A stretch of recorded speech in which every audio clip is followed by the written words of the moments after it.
여러분, 이론상으로는 가능하지만 실제로는 불가능한 일들이 있죠. 어떤 일들이 있을까요? 열심히 공부하면 1등을 할 수 있어. 가능하죠? 그런데 실제로는 안 되기도 합니다. 1등은 한 명밖에 안 되니까. 그래, 안 되기도 합니다. 내 연약함이 있고요. 내가 열심히 공부하려고 마음 먹어도 또 여러 제약들이 있습니다. 또 어떤 것들이 있을까요? 타임머신 들어보셨죠? 타임머신. 시간을 자유자재로 막 왔다 갔다 할 수 있을 것 같은 그런 기계이지만 영화 속에나 공상 속에서나 있는 이야기이죠. 우리가 과거에 우리를 만날 수 있는 방법이 있는데 어떤 방법이 있을까요? 과거에 우리를 만나는 방법은 빛보다 빨리 가면 돼요. 예. 이론상으로 가능합니다. 타임머신도. 빛보다 빠르게 이동하면 과거의 나를 만날 수가 있는 거예요. 하지만 이것은 이론상으로 가능하지만 실제로는 불가능합니다. 왜 그렇습니까? 인간에게 한계가 있기 때문이죠. 빛보다 빨리 움직일 수 있는 사람은 없죠. 탈 것의 도움을 받는다 할지라도 사람은 소리보다는 빨리 움직일 수 있지만 빛보다는 빨리 움직일 수가 없습니다. 그러니까 이론상으로는 가능하지만 실제로는 불가능해요. 성경에도 이론상 가능하지만 실제로는 불가능한 이야기가 있습니다. 어떤 일이 있을까요? 어떤 이야기가 있을까요? 성경에서 이론상 가능하지만 불가능한 이야기. 오늘 말씀 속에서 볼 수 있는 내용인데요. 율법을 행함으로 얻는 의입니다. 율법을 행함으로 얻는 의. 5절 말씀을 읽어볼까요? 모세가 기록하되 율법으로 말미암는 의를 행하는 사람은 그 의로 살리라 하였거니와. 아멘. 모세가 율법에 근거한 의를 두고 말하기를 율법을 행하면 산다라는 거예요. 율법을 지켜서 얻는 의가 율법에 근거한 의인데요. 이게 구약 속에서 의에 대해서 이론적으로 설계한 것입니다. 구약 속 의에 대한 이론상 설계입니다. 그렇다면 이것에 성공한 사람이 있을까요? 구약에서 그렇게 디자인해 놨는데 하나님께서 그렇게 디자인해 놓으신 것 같은데 이론상 그런데 실제로 성공한 사람이 있을까? 여러분 알고 계신 분 있으십니까? 당장 성경 속에서 율법에 근거해서 의를 얻은 사람이 아쉽게도 없습니다. 이스라엘의 왕의 표본이요 모범인 다윗 같은 경우도 성공하지 못했죠. 다윗도 성공하지 못했습니다. 밧세바를 범하고 우리아를 죽이는 일에 개입되어 있습니다. 그래서 그는 실패했습니다. 모든 것에 성공하고 한 가지 실패에도 실패한 것이죠. 이것은 그 사건만 없었다면 다윗이 성공했을 텐데 이런 얘기가 아닙니다. 다윗은 그 한 사건 때문에 죄인이요 죄를 범했느냐? 그것이 아니고요. 그 사건 하나만 놓고 보는 것이 아니고요. 그는 그 사건 하나로 말미암아서 우리는 짐작하고 알 수 있는 것은 다윗은 또 어떤 사람이든 상황과 환경이 주어지면 그런 일들을 하게 되어 있다는 것이죠. 그래서 죄인이라는 거예요. 나는 아직 안 했는데 그래도 죄인인 이유예요. 나는 아직 안 했지만 상황과 환경이 주어지면 할 것이기 때문에 죄인이고 또 그것을 하느냐 안 하느냐 이런 상황이 아니고요. 사람은 그냥 전 존재가 그냥 죄의 덩어리다라는 것입니다.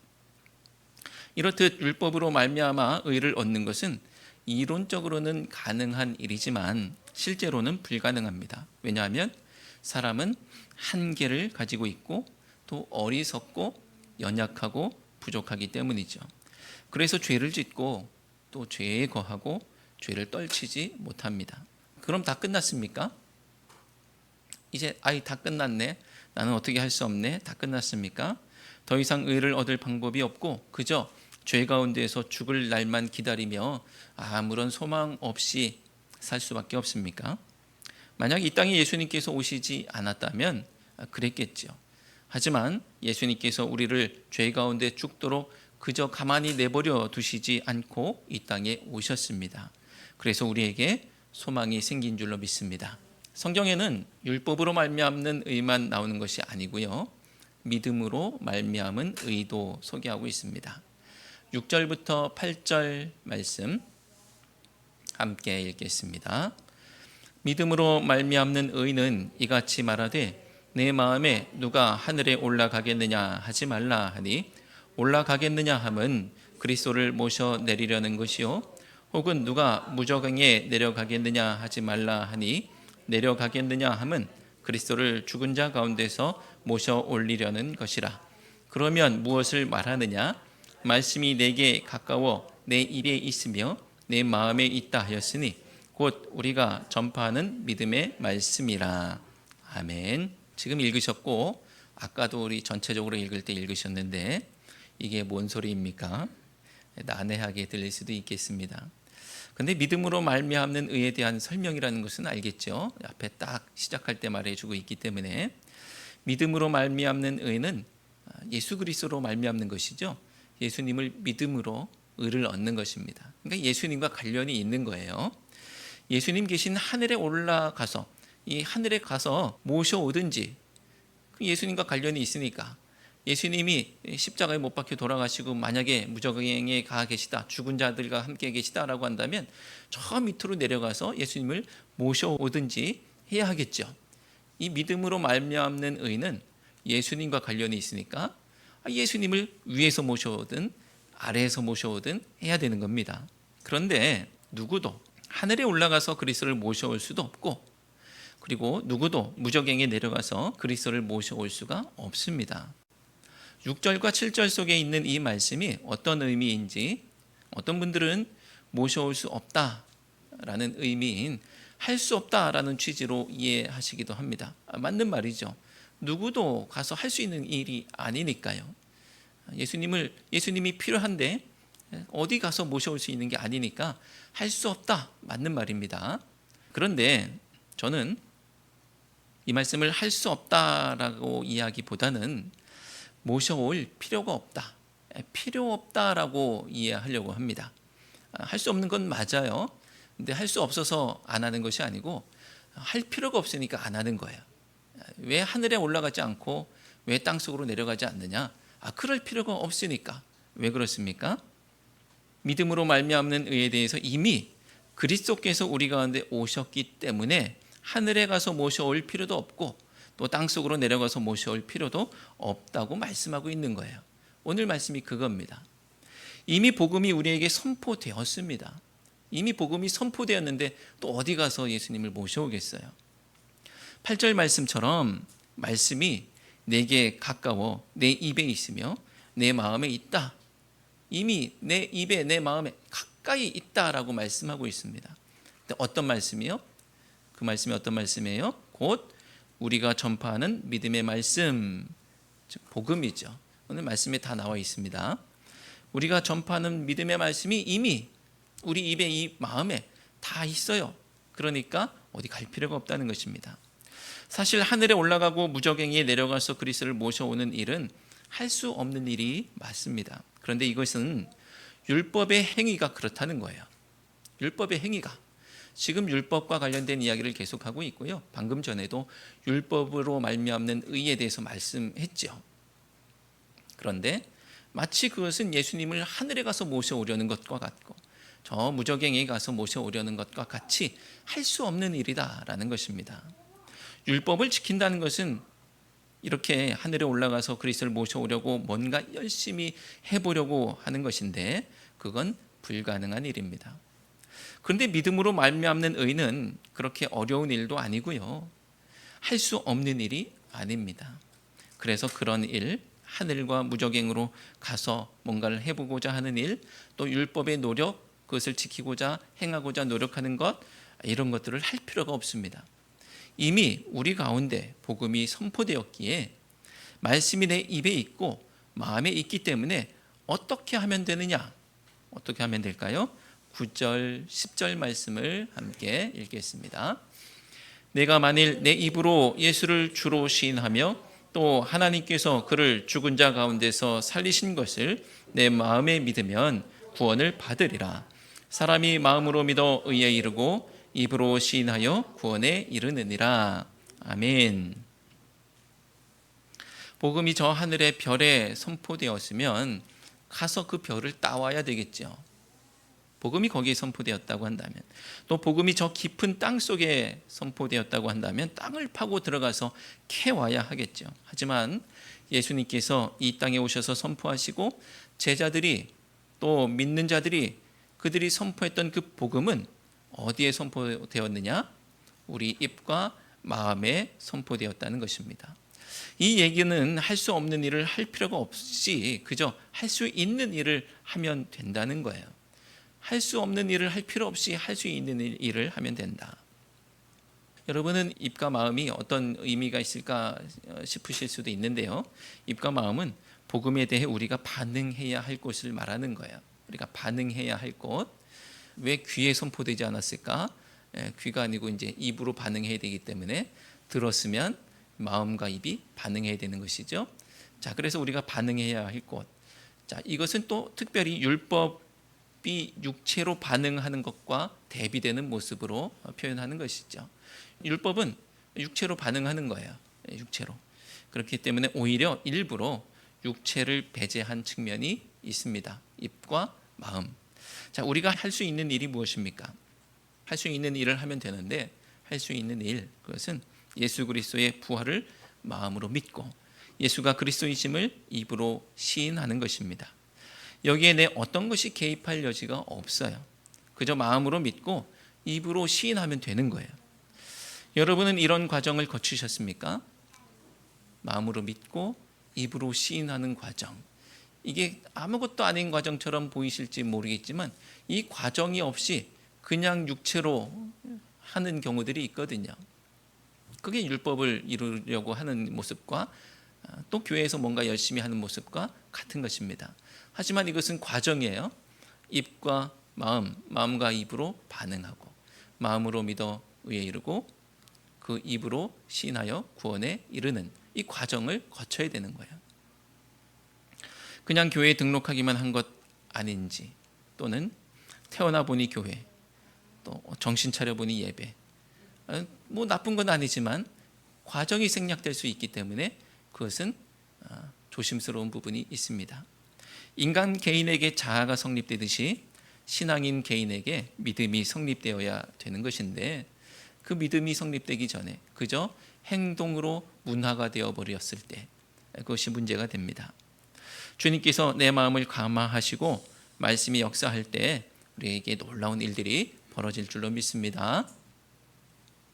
바울이 말한 우리가 전파하는 믿음의 말씀, 또 예수 그리스도께서 선포하셨던 하나님 나라 복음을 이 마음으로 받아들여서 되뇌며 또 입으로 곱씹고 곱씹어서 결국 무릎을 탁 치면서 이 말씀이 진리구나, 이 말씀이 진리구나, 예수님이 그리스도시구나, 그냥 예수님이 그냥 예수님 역사 속의 인물, 그냥 좋은 말씀 하신 분으로 알았었는데 그분이 그리스도시요 구원자시구나라는 그 고백이 터져 나오고 하나님께서 예수님을 죽은 자 가운데서 살리셨듯 나도 죽은 자 가운데서 살리실 것이구나라는 그 고백, 이렇게 깨달아질 때 그 마음의 믿음과 그 입술의 시인이 나를 의에 이르게 하고 또 구원에 이르도록 하는 것입니다. 사랑하는 성도 여러분, 이런 일들이 여러분에게 있으시기를 축원합니다. 그저 예배당 의자만 데웠다가 가시는 것이 아니라 마음을 데워서 믿음으로 뜨겁게 하시고 마음에 충만한 믿음을 입으로 시인하는 우리 모두가 되시기를 축원합니다. 자, 이렇게 되면 어떤 일들이 벌어질까요? 11절 말씀을 함께 읽겠습니다. 11절. 성경에 이르되 누구든지 그를 믿는 자는 부끄러움을 당하지 아니하리라 하니. 아멘. 자, 이런 일들이 벌어졌을 때, 내가 마음으로 믿고 입으로 시인했을 때 어떤 일이요? 부끄러움을 당하지 않는다라고 말씀합니다. 그를 믿는 자라고 하고 있는데요, 그를 믿는 자는 부끄러움을 당하지 않는다. 그를 믿는 자라는 것은요, 그 과정 속에 있는 이야기입니다. 자기의 죄를 인정하고 고백하는 사람을 말하는 거예요.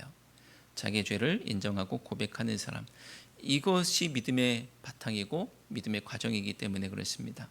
그리고 그가 부끄러움을 당하지 않는다라고 하는데, 하지만 이 실상은 정반대 아니겠습니까? 죄를 고백하고 죄를 인정하고 고백하는 그 사람이 부끄러움을 당하지 않는다라고 하는데 사실은 정반대잖아요. 생각해 보시면 죄를 고백하면 그건 창피한 일일 수도 있습니다. 죄를 고백하면 부끄러운 일 아니겠습니까? 그런데 성경은 오히려 반대라고 부끄러움을 당하지 않는다고 말씀하는 거예요. 이게 무슨 뜻일까요? 제가 주곡교회 부임하기 전에 시흥에서 한 1년 정도 어떤 아파트에 살았는데요. 서민들이 사는 오래된 아파트입니다. 그런데 주차장에는 검정색 에쿠스 한 대가 늘 이제 보이는 곳에 주차가 되어 있었는데 그 차는 그 동네 수준하고는 좀 맞지 않는 것 같아서 눈에 띄죠. 저 차가 여기 있네, 저런 차가 있네, 이렇게 눈에 띕니다. 그런데 그 은퇴하셨을 법한 어떤 남자 어르신이 차주가 되시는 것 같아요. 틈만 나면 자동차를 잘 닦고 계시는 거예요. 틈만 나면 닦고 계시는 거예요. 반짝반짝 빛이 납니다. 속으로 흉을 보는 것은 아니었지만, 흉까지는 아니었지만, 각별하시다. 자동차에 대한 애정이 각별하시다. 유난하시다. 이렇게 생각을 했죠. 그리고 이제 저는 주곡교에 부임하게 되었고 이 자리에 있습니다. 그런데 여러분 중 아시는 분이 계시겠지만 저희 집에 검정색 차가 생겼습니다. 저는 이제 목사가 이런 차를 타도 되나 싶은, 글쎄요, 뭐 시골교회 목사가 이런 차를 타도 되나 싶은 그런 마음이 있어서 조심스럽기는 했지만 이게 고급차라기보다는 오래된 차라고 생각하고 또 하이브리드 차라서 연비가 좋다고 해서 이거 그래서 저한테 이제 타라고, 이거 연비가 좋아, 그래서 버리고 팔기는 너무 좀 그래서 저에게 이제 주신 분이 계시기 때문에 성의를 생각하고 또 하이브리드니까 그래서 타려고 감사하게 이제 타고 있는 중입니다. 그런데 제가 어떻게 하고 있느냐 하면 시흥의 그 어르신처럼 차를 닦고 있는 거예요. 닦고 있습니다. 자, 제가 왜 그러는지 아세요? 이 차 너무 좋아 이래서 그러는 것 같죠? 이 차 너무 좋아, 나 너무 좋아, 그래서 이 차를 그래서 닦는 게 아니고요. 제가 하얀 차를 타고 회색 차를 타고 있지 않습니까? 근데 그 차를 탈 때는 잘 몰랐어요. 근데 이 먼지가 너무 잘 묻는 거야. 너무 잘 보여. 이게 거기에 가뜩이나 이 앞에 덤프 트럭이 왔다 갔다 하는데요. 뭐 흙먼지가 엄청 쌓입니다. 그러니까 이 검정차에 이게 계속 쌓이는 걸 보니까 안 닦을 수가 없는 거예요. 하얀 차에 그게 묻으면 잘 표가 안 나요. 그래서 그냥 그대로 다녀도 잘 모르는 거죠. 모르겠지, 표 안 나겠지, 그러고서 탑니다. 근데 이거는 묻으니까 나가서 타기가 어려운 거예요. 그래서 틈만 나면 이게 닦을 수밖에. 요즘엔 또 닦지도 않습니다만 틈만 나면 닦으려고 하고 그래요. 먼지가 있어도 없는 척. 제가 하얀 차를 탈 때, 은색 차를 탈 때는 먼지가 있어도 없는 척, 또 더러워도 깨끗한 척 그냥 타고 다녔었어요. 근데 가뜩이나 이 먼지가 묻어 있는 그 검정차를 보니까 유독 눈에 띄는 거예요. 그래서 그 어르신이 왜 그러셨구나. 그때 그 어르신이 다 이유가 있었구나. 물론 차가 좋아서 그러셨을 수도 있어요. 근데 그런 이유가 있었구나라고 이해하게 되었습니다. 사랑하는 성도 여러분, 우리는 생각하기를 죄인 아닌 척해야 안 부끄럽다 이렇게 생각을 하죠. 하지만 깨끗한 척하는 더러운 차야말로 얼마나 부끄러운지 몰라요. 밖에 나가면 나는 모르겠지, 여기 먼지 묻은 거, 오물 묻은 거 모르겠지, 그러고 타고 다니는데 사람들은 다 아는 거야. 이게 그런데 모르겠지 하고서 생각하고 다니는, 그게 더 부끄러운 것이죠. 검정차는 우리가 얼마나 더러운지를 아주 잘 보여주는 것이죠. 검정차는 우리가 얼마나 더러운지를 잘 보여줘요. 검정차에만 먼지가 붙는 게 아니에요. 모든 차에 다 똑같이 붙는데 그것을 너무나 잘 보여주는 것입니다. 율법은 우리가 얼마나 죄인인지를 잘 보여주는 거예요. 율법을 통해서 우리가 얼마나 죄인인지를 알 수가 있습니다. 근데 그걸 모를 때는 나 죄 없는 척, 의로운 척 그러고 다니죠. 하지만 율법을 통해서 우리는 죄를 깨닫습니다. 그러면 그 죄를 고백하고 그 죄로부터 우리를 깨끗하게 하실 예수 그리스도 앞에 나아가서 주님을 부르는 누구에게든지 차별 없이 후히 주시는 의를 덧입게 되고, 그래서 부끄러움을 당하지 않게 되는 것입니다. 몰랐을 때는 용감하지요. 잘 드러나지 않으면 용감합니다. 세상에서는 그것이 특별히 죄라고 여기지도 않는 만연한 문제일 때 우리는 또 용감해집니다. 하지만 알고 나면 얼굴이 화끈거리는 것, 하나님 앞으로 나아갈 때 부으시는 성령께서 죄에 대해서, 의에 대해서 책망하실 때 지금까지 대수롭지 않게 여기고 아무렇지도 않게 여겼던 그것들이 검정색 위에 뿌려진 먼지처럼 여실히 드러나서 도무지 얼굴을 들 수 없는 부끄러움이 되는 것입니다. 율법은 우리가 죄인이라는 사실을 드러냅니다. 율법은 우리를 부끄럽게 합니다. 하지만 우리의 연약함으로 인해서 율법의 행위로 의를 얻을 수가 없지요. 누구든지 그를 믿는 자는 부끄러움을 당하지 아니하리라. 누구든지 주의 이름을 부르는 자는 구원을 얻으리라. 이 말씀처럼 마음으로 믿어 의에 이르고 입으로 시인하여 구원에 이르는 우리 모두가 되시기를 주님의 이름으로 축원합니다. 오늘 말씀의 마지막 세 절은 누구든지와 관련한 이야기로 다 통하고 있는데요. 11절에서 보았듯이 13절 말씀에서도 이렇게 말씀합니다. 13절 볼까요? 함께 읽습니다. 누구든지 주의 이름을 부르는 자는 구원을 받으리라. 아멘. 자, 누구든지라는 말씀을 통해서 구원의 보편성을 말하고 있죠. 그리고 그를 믿는 것과 주의 이름을 부르는 것이 미련하고 어리석어 보일지 모르지만 그렇게 어려운 일이 아니고 그것을 통해서 구원과 의가 가능한 일이라는 사실을 알려줍니다. 고린도전서 1장 말씀에 대해서 지난 시간에 살펴봤는데 미련해 보이고 어리석어 보이는 그것, 그래서 안 할 수도 있겠죠. 하지만 이렇게 쉬운 거라는 거예요. 보편적인 구원의 문제 앞에서 아주 어려운 문제를 가지고 나가는 것이 아니고요. 입으로 시인하는 것, 마음으로 믿는 것은 어리석어 보이고 미련해 보일지 모르지만 이것이 구원 그리고 의가 누구에게나 가능하다라는 사실을 보여주는 것입니다. 왜 이런 얘기를 하느냐 하면 지난 9장에서 계속해서 얘기했던 부분인데요. 유대인만 구원받을 줄 알았었는데, 원래 유대인들은 그렇게 생각했었는데 오히려 유대인들은 구원받지 못하는 상황 때문에 바울이 괴로워했습니다. 근데 바울은 하나님의 말씀이 폐해진 것이 아니라 약속의 자녀가 참 이스라엘이고 그들이 구원받는다는 개념을 가지고 왔지요. 그가 유대인이냐, 그가 이방인이냐, 그것이 구원을 받거나 멸망을 받는 기준이 아니라는 거예요. 그가 누구냐와는 관계없이 오직 믿음이 그를 구원하는 근거라는 것입니다. 이 얼마나 쉽습니까? 정말 쉽죠.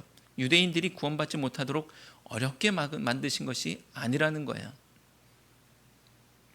유대인들이 구원받지 못하는 걸 보니까 야, 이거 뭐 말씀이 폐해진 거냐, 뭐 하나님 어떻게 그러실 수 있냐, 여러 변증들을 했습니다.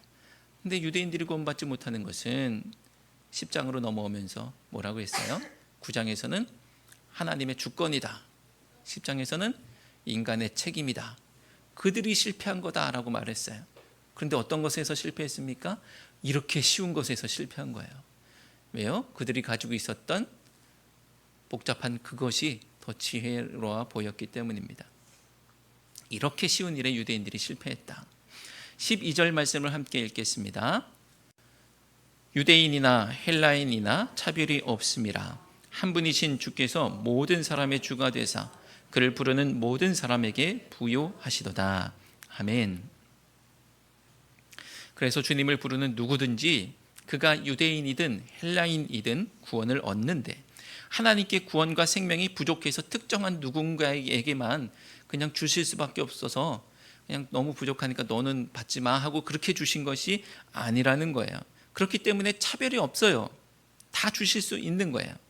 그리고 이 이야기의 강조점은 유대인들조차도 율법의 행위가 아니라 믿음으로 구원받는다는 데 있는 것입니다. 바울은 로마서를 시작하면서 이방인도 죄인이고 뿐만 아니라 유대인도 죄인이다 라는 이야기를 했어요. 죄와 저주의 보편성, 다 죄인이다. 그렇듯 그가 누구이든 구원을 받으려면 그가 이방인이든 유대인이든 그는 누구든 은혜 안에 있어야 하고, 율법을 가진 유대인이라고 할지라도 은혜가 필요 없는 사람이 아니라는 것입니다. 누구든 그가 유대인이라 할지라도 그가 주님을 부르기만 한다면 주의 은혜는 그를 구원할 것입니다. 사랑하는 성도 여러분, 우리 모두 누구나 죄인이지만 구원은 우리 누구에게나 열려 있습니다. 그리고 주님은 그 길을 이미 여셨고 복음으로 선포하셨죠. 여러분이 구원이 필요한 죄인 맞습니까? 그렇다면 죄를 고백하고 주의 이름을 부르시기를 바랍니다.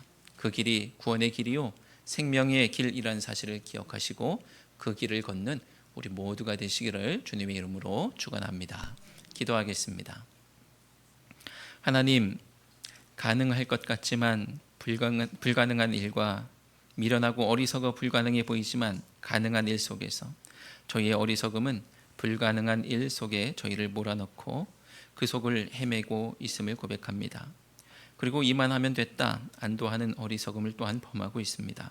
주님, 부끄러운 죄인이지만 마음으로 주님을 믿어 부끄러움을 당하지 않게 하시고 누구나 죄인이지만 이 입으로 주의 이름을 불러 누구에게나 열려있는 구원을 누리게 해 주옵소서. 예수 그리스도의 이름으로 기도드리옵나이다. 아멘.